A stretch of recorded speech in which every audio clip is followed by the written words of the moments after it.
So our first speaker today is Brian Frazier with the Capital Improvement Projects update for us. And he is the manager of the Capital Improvement Projects Division, and looking forward to hearing what he has to say. Welcome.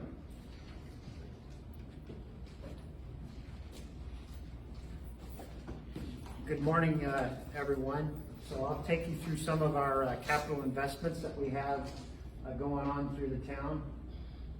So just a quick preamble. I work in the Public Works Department. There's 6 divisions. Probably the biggest division is the one that maintains all of our infrastructure. So after the rains, they're the ones who are out doing the cleanup. I'm of course in the one that delivers projects. And just a quick note, I'm going to be sharing information here. Some of it is preliminary. You know, don't take any of this as being the gospel. Some of it is going to change as we go through our projects.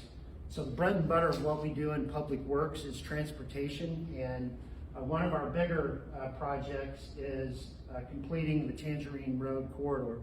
So about 4 years we completed the first phase. That's the segment that runs from La Cañada to Dove Mountain. The second phase picks up from there and takes it all the way to I-10.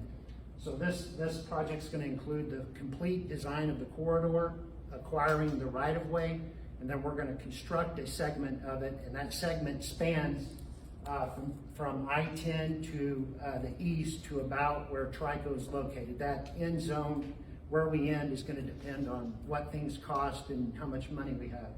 So that's about a $25 to $30 million project. We are ready to issue the solicitation for design, and I would expect in about 2 to 2.5 years we'll be ready to go to construction. So Tangerine Road, as it crosses beneath I-10, transitions into Tangerine Farms Road. And over the long term, that roadway is going to loop and connect to the Marana Road interchange. One of our other significant projects is doing the design for the segment that hooks into the Marana Road interchange. And you know, this is going to open up a lot of economic opportunity for development when it's completed. It is a bit more of a complex project. You can see that, you know, the project's going to be within the ADOT right-of-way. That means that we're going to have to coordinate with Federal Highway Administration, and we're also going to have to spend some time acquiring the land. I'm not brave enough to venture a guess as to when this will be ready for construction, but I do hope to get this under design in the next 3 or 4 months.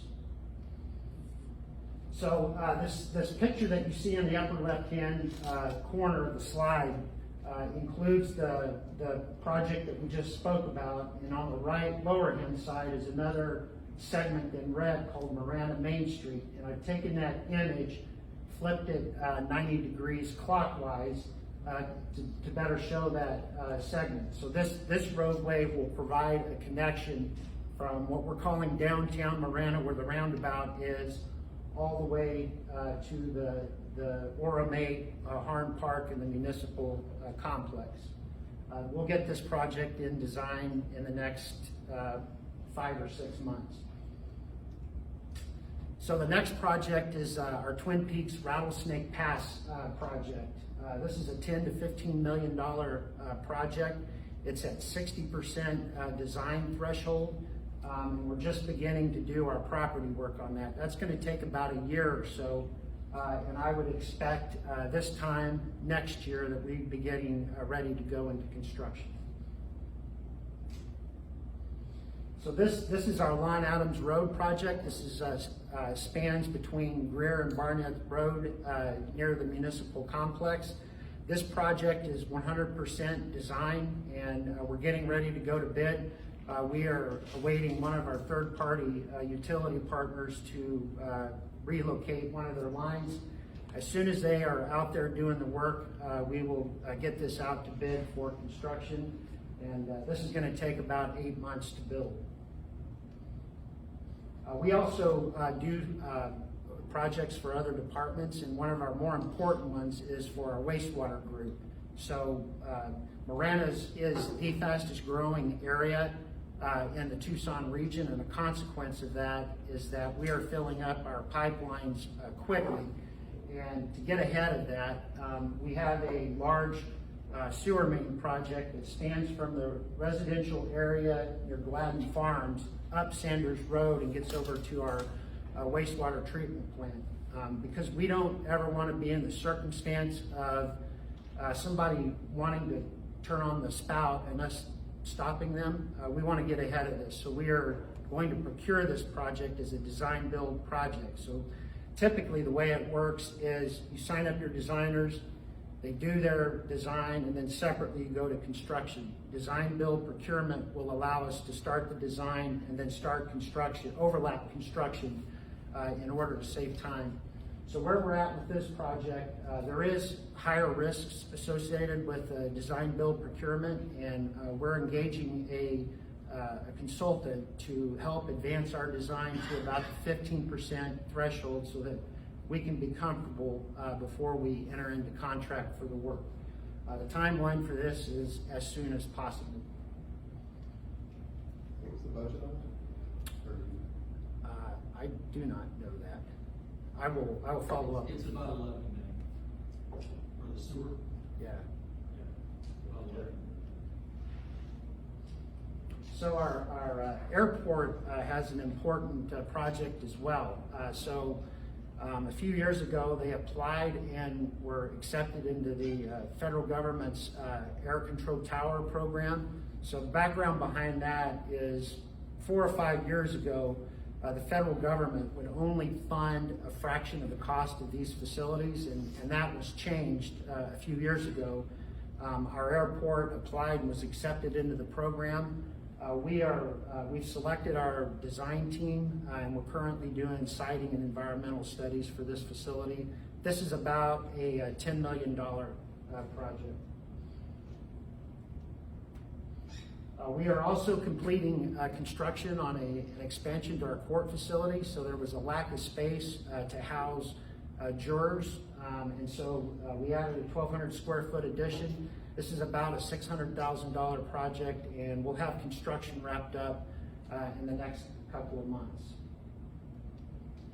So Parks and Rec has some really cool projects, and one of them is the project you see here, our Cal Portland Shared Use Path. And this is a significant project for a couple of reasons. One, it connects the network up in North Marana to the rest of the Pima County system. And I think the other thing that's notable about it, you can see that it passes by the property of the cement plant owned by Cal Portland. And I can only tell you that they have little interest in dealing with pedestrian and bicyclists. And in fact, to give you an idea of the complexity of that, the path actually crosses a haul road. So Cal Portland has these giant yellow trucks delivering material to the equipment, and we had to figure out how to cross those uses. And what we ended up doing was building a tunnel. So this project is all but 100% designed. It's about a $3 or $4 million project, and we'll get this out to bid in the next 2 or 3 months. So this is the granddaddy of them all. This is our community center and aquatic center. And what this spans from is our parks department had went through a master study process in the last few years, and it was a visioning for what we need as well as identifying projects over the next 10 years. And that process also entailed seeking feedback from Marana citizens. And one of the very clear messages that they gave us was that we need an indoor recreational space. And so our council has said, you know, we recognize that there's going to be a need for this facility at some point. Let's get the design started. And so what we're doing now is we have an active solicitation for a project manager, and later this year we will start procuring the architecture services. And Terry and Jim will speak more to that in their presentation. But the other significance of this is we talked about the Marana Main Street project. Well, this facility is going to be located along Marana Main Street across from the Marana Health Center. So those two projects are tied together. So this is the rest of our current program. I'm not going to go over them all other than to highlight a few. So at Gladden Farms, we're going to be upgrading the field, a couple of existing fields. We're going to add lighting and fencing so that those will meet league regulations and can be used for our local teams. We also have a project at the Tortolita Preserve. So that's a set aside, a large nature set aside near Dove Mountain. And this project includes some improvements and designing a trailhead so that users can access it. On the right-hand side, the Tabby Downtown Roundabout, that's a project that is under contract as we speak. That's going to be improving or adding landscaping to the roundabout in downtown Marana. We have that under contract, but what we found since coming back from the pandemic is, you know, when you go to the construction store to get your construction stuff, it's not always there. And so we're asking our contractor to get all their stuff together before we start so that we minimize interruption. The last four projects, I'm not going to go through them in detail. They are all pavement press projects. The town of Marana spends anywhere from $1 to $2 million a year preserving our roadways, and that is a really important investment. This work consists of crack sealing the roads so that water doesn't get underneath our roadways. When that happens, the road is all but destroyed. There's not much you can do about it. It includes sealing, repaving in some instances, and rubberized chip seals. So what this investment does is it protects the investments that we made in our roadways, and it prevents us from ever getting to the circumstance where we have to completely rebuild the road. If you get to that stage on a program-wide facility, it's almost impossible to get caught up. And with that, that concludes my presentation. Thank you.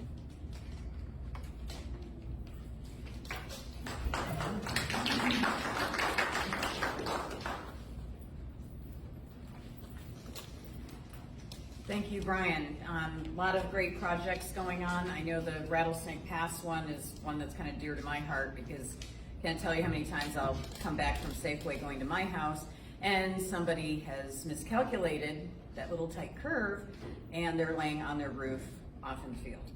So that's probably going to be a much needed project. So our next speaker is Terry Grossima, our town manager. He's going to kind of give us some information on the new sales tax increase, and we'll be able to answer some questions if anyone has any. Hi, Terry. Hello. Welcome. I don't know where my walking music is, but I'm supposed to cue that up as I walk in. Yeah, Audra would have never let that happen. Got it, I got it. All right. I think I know a lot of you here, but for those of you who I don't know, my name is Terry Grossima, and I'm the town manager for the town. It's my first time speaking here in this capacity. I've spoke here many times as the police chief, first time as the town manager. And today we're going to talk a little bit about a 1/2-cent sales tax. I know everybody loves taxes, right? And especially when we talk about increasing taxes, that gets really exciting for people, right?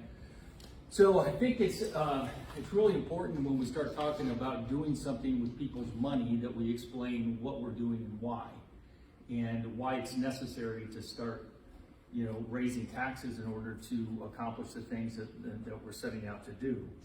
So this presentation I'm going around and doing throughout the community, and it takes about an hour to get through this. I'm not going to take an hour, I promise. We'll shoot through this in about 20 minutes. So this will be the abbreviated format because I want to give you some time to ask and answer some questions. So why are we here? We're here because a while back, Jim Conroy, who's our Parks and Recs director, he introduced himself earlier. He and his folks set about doing a 10-year master plan. Did a phenomenal job with that, extremely well received by the community, presented that to the council. The council loved the Parks and Recs master plan. And one of the things that they picked up on that is there was an incredible amount of information that was gathered from the community about what the community wanted. And one of the things that became really clear is that the community felt like we were lacking, greatly lacking in indoor recreational facilities. They said, we need to do something about that. It's interesting because Jim Conway tells me the story about how when he got here to the town, he met with Gilbert Davison, the then town manager, good friend of mine, and said, hey, Gilbert, I'm going to let you know right up front, man, we are grossly lacking in recreational facilities. We got to do something. Now that was, 4 years ago? 4 years ago, right? So we're to this point where we do a survey of the community. Thousands and thousands of people from the community provided their feedback and said their number one request or number one need in our community with regard to parks and recs was a recreational facility. Number two behind that was an aquatic center. So the council, being the people that they are, listening and hearing the voices of the people, said we need to do something about this and we need to act on this. So just by way of some numbers here, the priority, and this was information that we gathered from the community, and they did a great job of breaking this down by the three geographical areas within our town: Northeast Marana, Northwest Marana, and Southern Marana. Southern Marana being essentially everything south of Amber Valley Road. Northeastern Marana being everything on the east side of the freeway and north of essentially Twin Peaks. And Northwest Marana being everything in Old Marana. So essentially everything north of Abra Valley on the west side of the freeway. And people listed the Parks and Recs facility high priority, 48.7%, medium priority, 28.3%. Some of you people who are great at math can tell me that the total of that is 77%. Yes, very good. Excellent job. Well done. 77%. So 77% of the people in our community are saying this is really important to us. It's a high priority or a medium priority for us, but it's a priority nonetheless. 77% across the board. You can look at, I'm not going to go through all the statistics here. Aquatic Center, likewise, 52 and 25, so that's 77.9%. That's not a public school education right there. I was able to do that. That's private education right there. 77.9% of the people with regard to an aquatic center, okay? So the community feedback identified the need for us. We presented it to the council, and the council turned around and codified the need by giving direction to the staff and said, hey, go out and do something about this. Now, I gotta tell you, Jim Conroy, I think his jaw about dropped to the ground when they said, we wanna move on this, and we wanna move on this right now. He was surprised by that. No more surprised than I was, but it was good stuff. So they said, what's the next steps? And Jim said, well, we need to figure out where we're going to put this. And so the council said, well, you do a siting study and tell us where we need to put it, but here's some parameters for you. It needs to be in northern Marana. It needs to be near Marana Main Street. And it needs to be on property the town already owns. So it didn't provide a whole lot of options with regard to sites, but it was a really good thing because we want this to be in the downtown area. We want this to be at or near Marana, Maine. And to put it on property that we already own obviously saves us a lot of money, right? We don't have to, if you're going to go out and buy 12, 15 acres at Twin Peaks and I-10, you're going to pay $3, $4, $5 million for that. We have a bunch of acreage in northern Marana, along Marana, Maine, that belongs to the town. So we began to look at that. We did our siting study. We presented 3 different locations to the council. They settled in on one, and so we have identified the location where the Parks and Rec facility is going to go. So now the big thing is how we're going to pay for this, right? So I was a little bit bummed out that Brian went before me. It went initially when I got here because I started thinking as soon as I find out that I'm last on the agenda, I started thinking about all the things that I have to do yet today.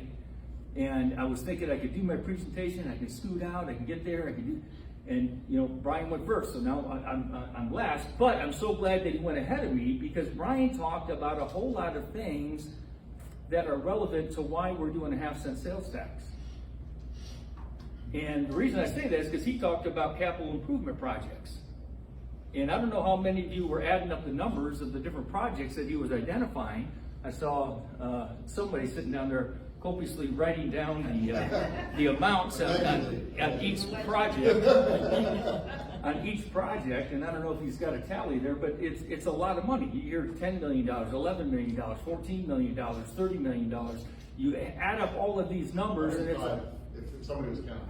Pardon? 105 If somebody was counting, it was in the neighborhood of 105. And as Brian indicated to you, that's not all of the projects. He didn't go through every single project that the town has going on. He didn't talk about the Northwest Recovery Recharge Delivery System. It's a water thing that's going to cost in the neighborhood of $12 million, right? So there's all these different projects and things that are going on in the town.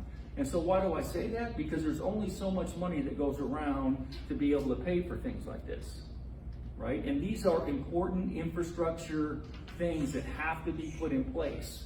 Some of them aren't have-tos. You know, a shared use path isn't a have-to, but it's a great amenity for the town. But roads, sewer lines, water lines, man, if you turn on the faucet and you don't get water, man, that's a problem, right? If you flush the toilet and you don't go anywhere, that's a problem. Right? So these are really important projects that have to be addressed and they have to be paid for. And a lot of people don't know this, but a majority of the money that comes into the town that we utilize to pay for these things, to pay for our staff and to pay for these big projects, comes in the form of retail sales tax. So I'm going to give you a retail sales tax for the town of Marana 101. Real quick and real simple. In Pima County, if you're in our jurisdiction, you are paying 8.1 cents on a dollar in retail sales tax.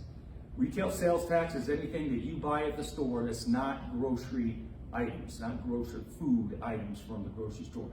You pay it at the restaurants, you pay it at the Home Depot, but you don't pay it on your macaroni and cheese, right? That you buy at the Fry's.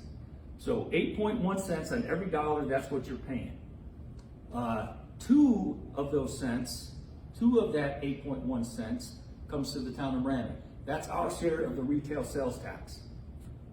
That is primarily what we utilize to operate the town. That's the major source of funding for the town, that 2 cents, right? So that 2 cents has to pay for these projects. There's construction sales tax and things of that nature that help to pay for these projects too, but that's a big part of it. That 2 cents pays for all of the people that work in the town of Marana. And I'll talk about that here in a minute as well.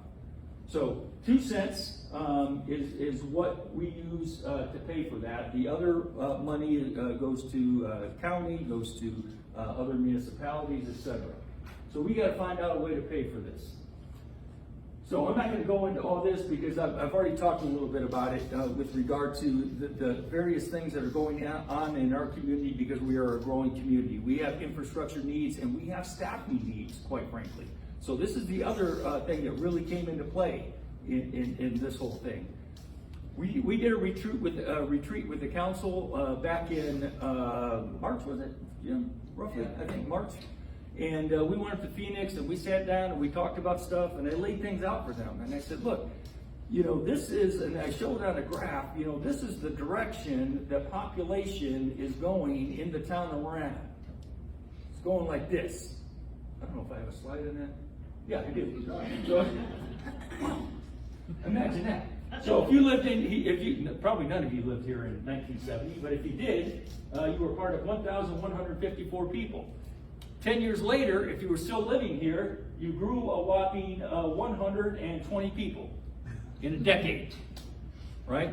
Some things started to change as the town annexed and did some things, and you get to the 90s and into the 2000s, and wow, from 3,000 to 51,000, we're right now at about 54,000.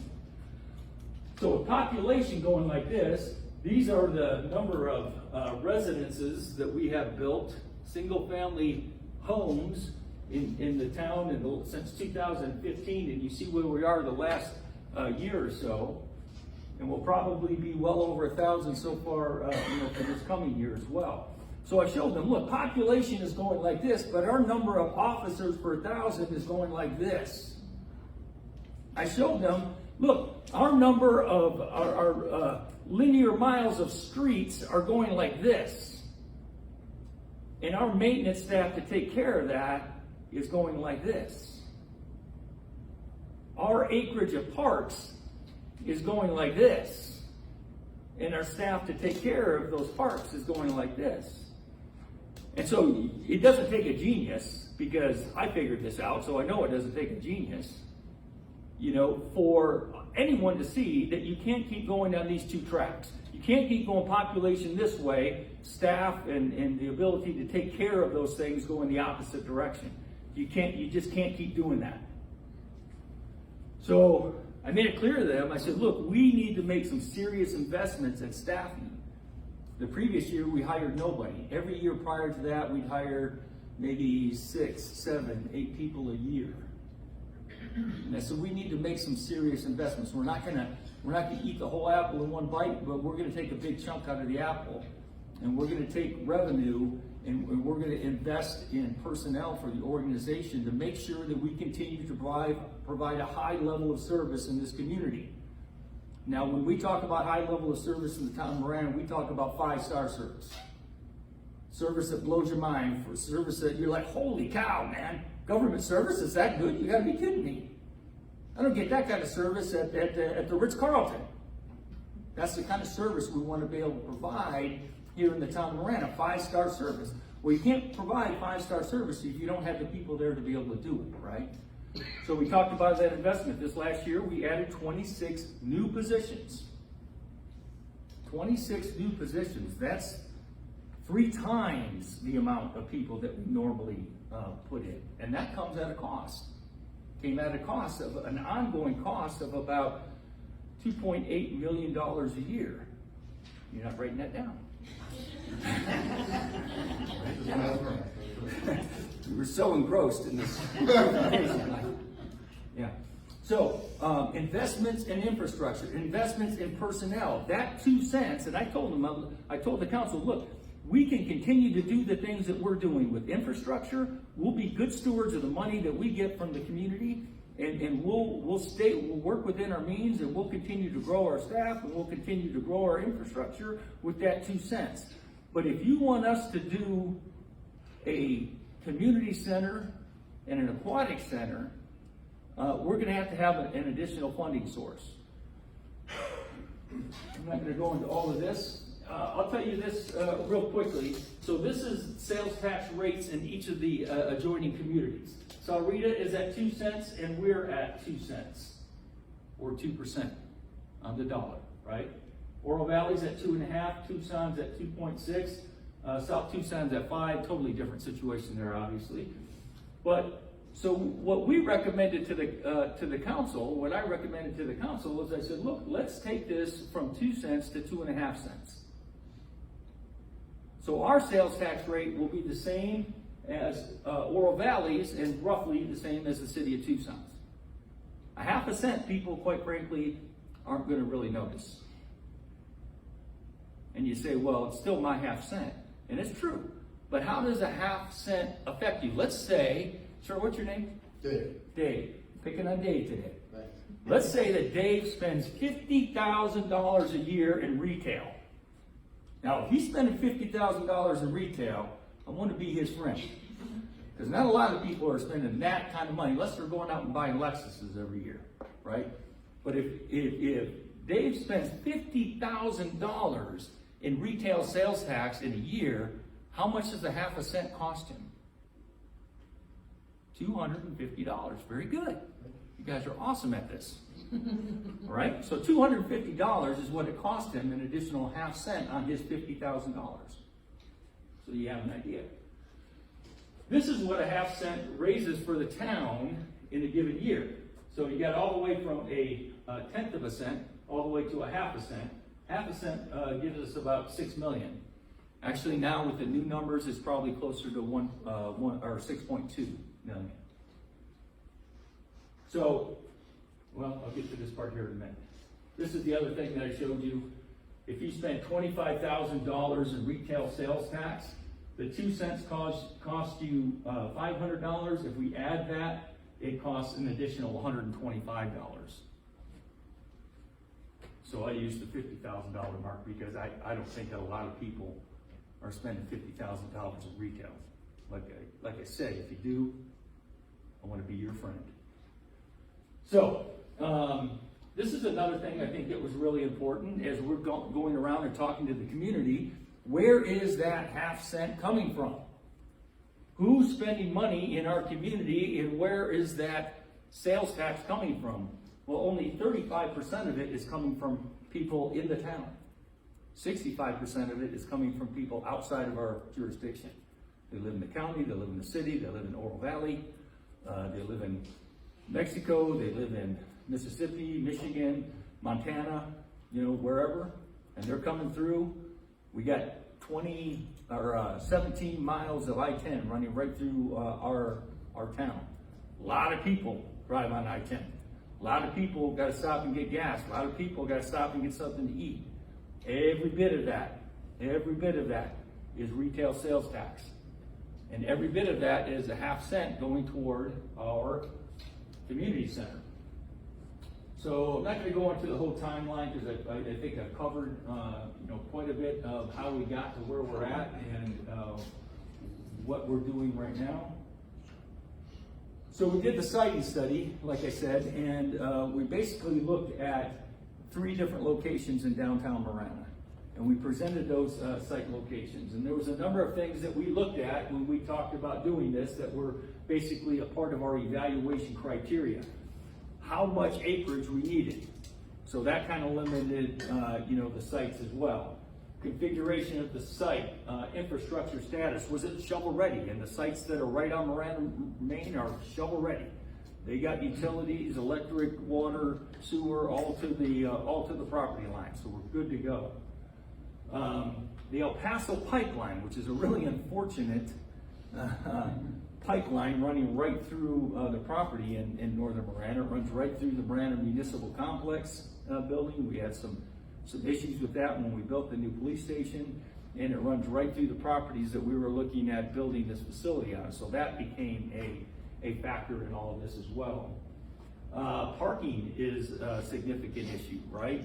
So you want to make sure that you have enough parking, and we didn't want to use a whole bunch of parking in downtown Marana, so we've actually talked to and are partnering with the Marana Health Center, which is going to be right across the street from our facility, so that we can use their parking lots for overflow parking, because a majority of the time when the rec facility is going to be busy, or is going to be in those early morning hours before the Marana Health Center opens, and in the evenings after it closes, and on the weekends when there's nobody there, when they're not open as well. Right, so we can share a little bit of parking. We're going to work something out with them on that. Additionally, we wanted something that was hopefully going to spur and prompt some commercial development in that area. You can only imagine, the number of people, and I don't know what kind of trips we're talking about in terms of people, but it's going to be hundreds and hundreds and hundreds of people every day coming and going from the community center, Aquatic Center.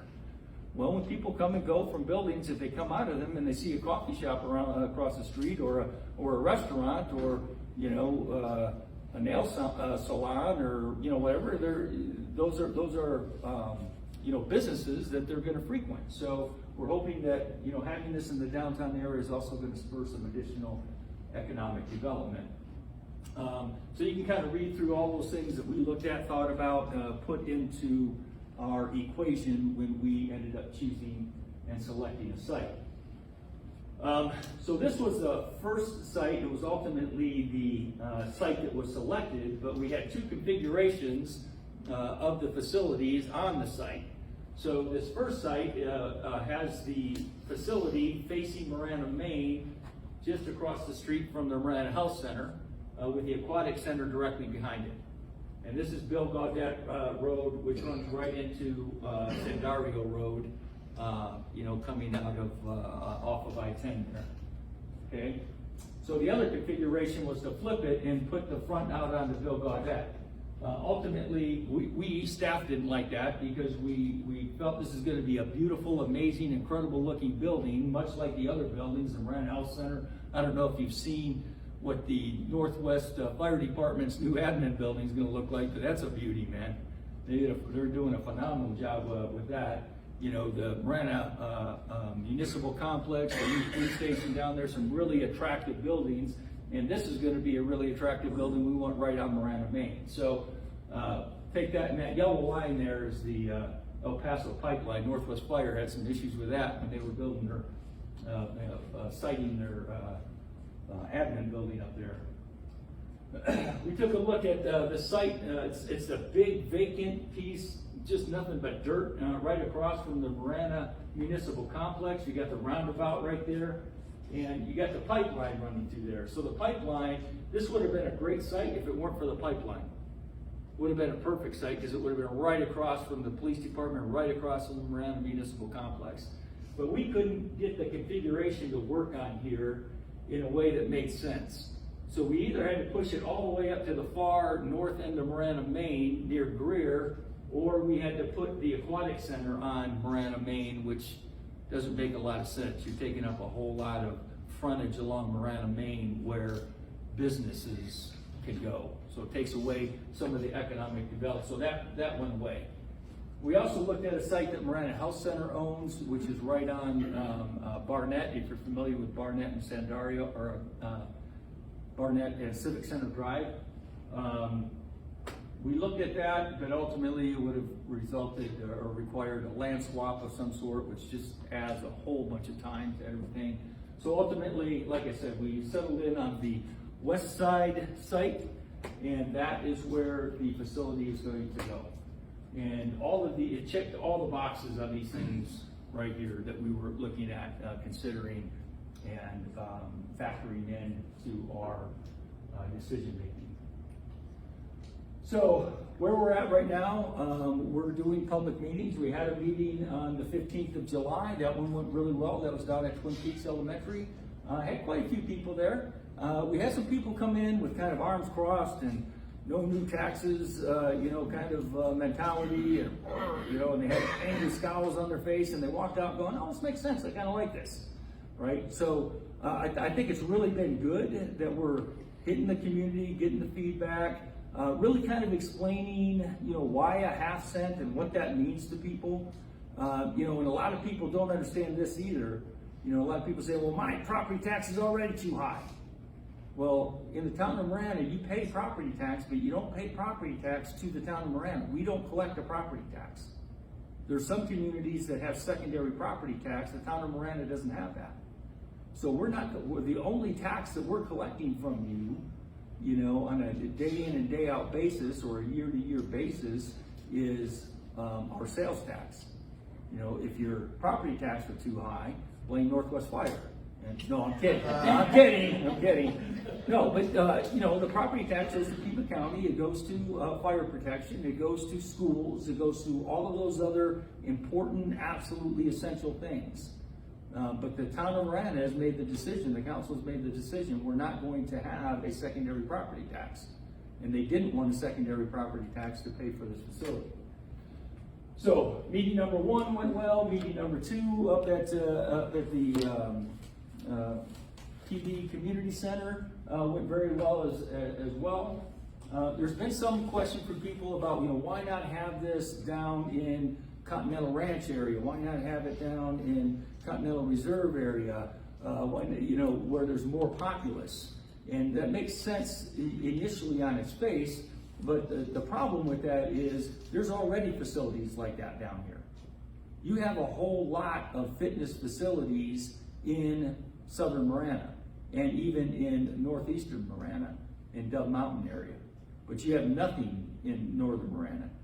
And one of the things we didn't want to do is we didn't want to compete with the public sector.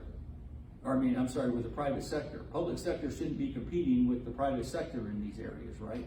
So we put it up north. We're not competing against anybody up there. We want LA Fitness and Anytime Fitness and 24 Fitness and CrossFit and all of those things. We want them to prosper and do well. We don't want to take away their clientele, right? So we got these other meetings scheduled. We got one next week that's going to be up in Dove Mountain. We've got one that's going to be over in Sunflower the latter part of September. We've already sent out a notice to change the tax, and you say, well, you haven't gotten all the feedback yet. Well, we have to, from a timeline standpoint, we have to do the notice to the state so that we can have this in place by January, if the council chooses to do that. The council could still choose in October when we bring it back to them and provide them the input and the feedback from the community. They could still decide we're not going to do that, and then our notice to the state just goes away. But we had to make the notice in advance so that we could implement this. So there's all these other timelines that we have to meet. We'll take it back to the council on the 19th, and then notice of intent has to be published for 60 days, so we'll do that on November the 1st so that we can put the tax into place on January 1st of 2022. So that's where things are at right now. Our campaign, we have a website completely dedicated to this project so that we can get feedback, and that's been a great source of input from the community. A lot of very positive stuff, some questions and concerns. We did some videos that our communications department shot with me, answering a lot of the frequently asked questions, which has been received very well as well. We're doing outreach through social media, the newsroom, media releases, mailers, posters, video. Some people in this room have been great ambassadors for us, which we appreciate. And then the citizen feedback, which I've already talked about. So I'm going to emphasize something right now. This is not what the facility is going to look like.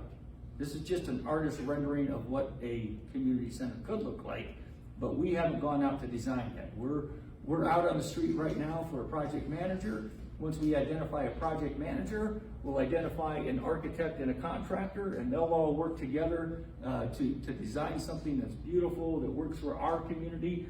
Jim's been busily, and I've gone with him, going out to other parks and recs community centers and touring those and looking at them, what we like, what we don't like, all of that kind of stuff. So we're not going to have big soccer fields behind it because we don't have room for that. But we are going to have the community center, which is roughly going to be a 50 to 55,000 square foot facility.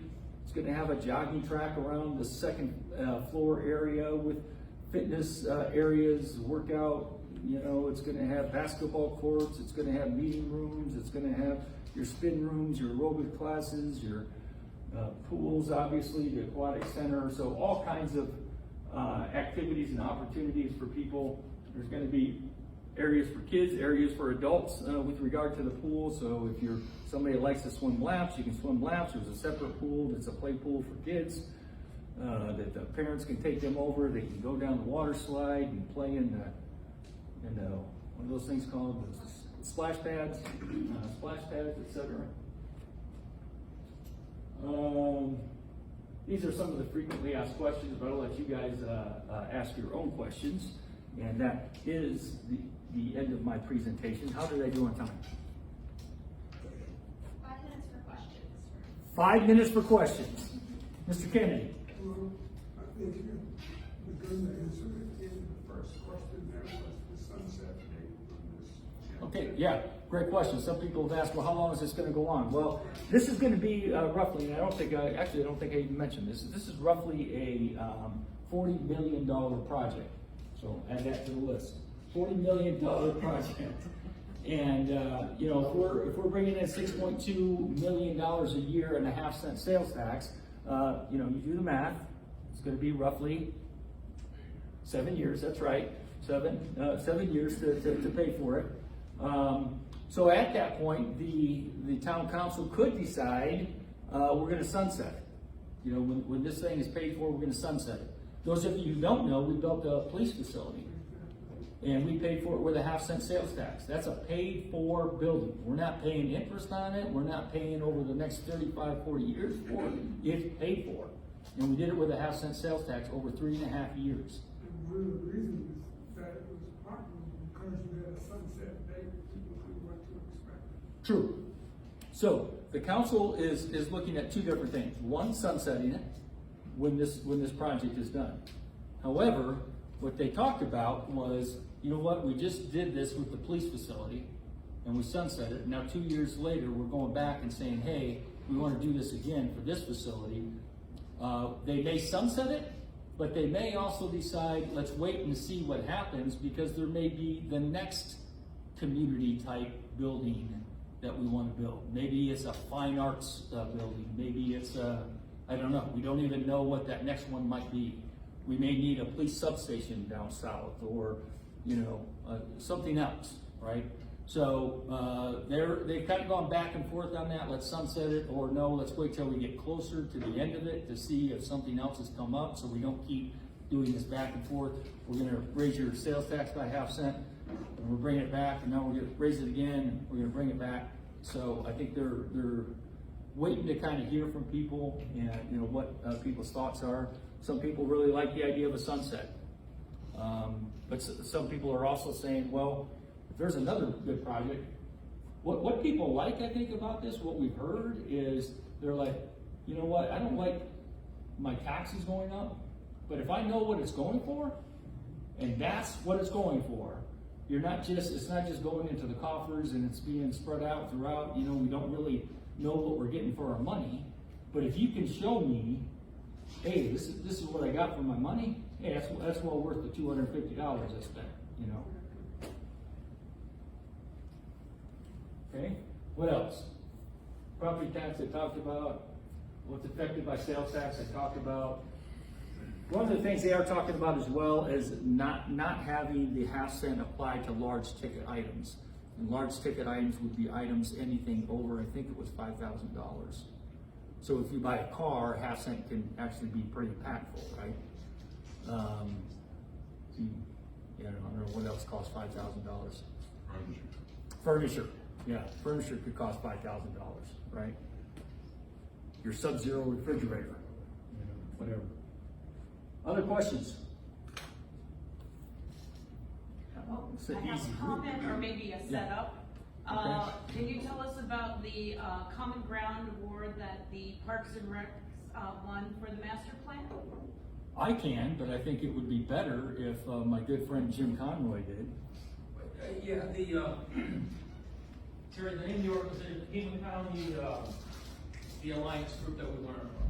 Yeah, MPA. Yeah. And, they oversee the entire region as far as how governments are serving the community. And what a big emphasis and why our Park and Rec Master Plan got that award, and we were really humbled by it because it's a major award, but it was based on how well the master plan recognized how we work with other municipalities.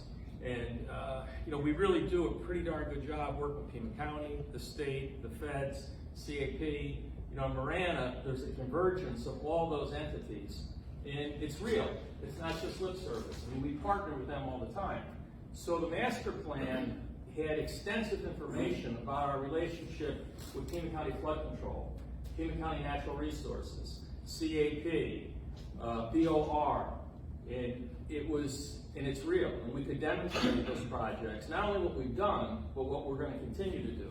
And I think that was really the essential ingredient that distinguished our master plan from other planning documents.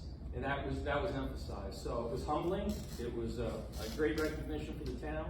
And the other thing that I would just add to that real quickly, and Terry really is a great example of this, but we're not in silos in the town. I mean, we work so effectively together, and that was also, I think, demonstrated in the master plan. It's not just Park and Recreation. I mean, Park and Recreation Department is not, the community center isn't our project, it's a town project. And that was really well articulated, I think, in the master plan as well. So the people who did the evaluation of that document recognized all those things. How well we work internal, how well we work with our partners in the region. So, Thanks, Jim. Any other questions?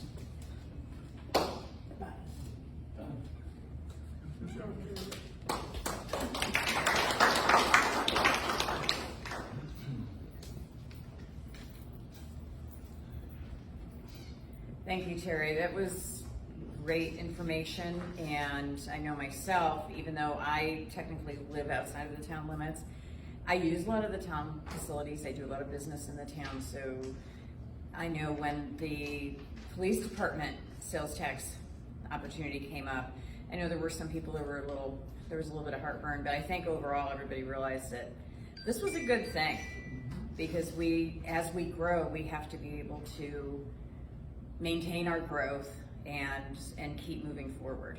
So with that, I believe we are now dead on 9 o'clock, and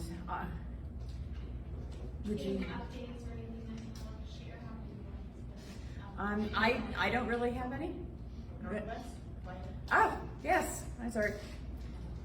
Chief Candy, if you want to come up and give us a little update on Northwest Fire. I've been watching the new building going up, and it's kind of exciting.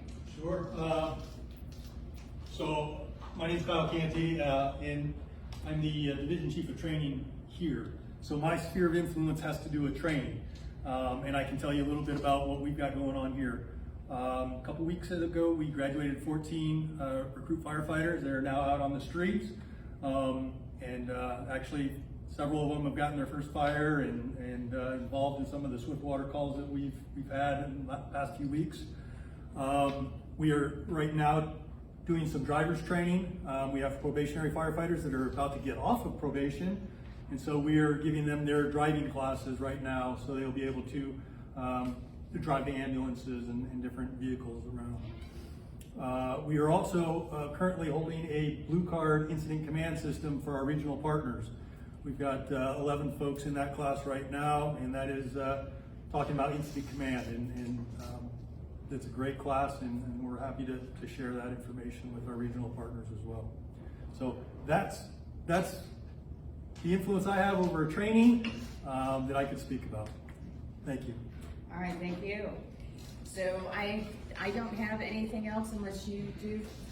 We have a great golf tournament we're excited about on Friday, so I know some of you will be there, so we're excited for that in the JW area on Friday. There's a lot of great teams, businesses coming out to support the Marana Chamber and Snowmaker Golf Tournament. And then in addition, just excited that we're able to offer this programming to our community, meeting our mission of being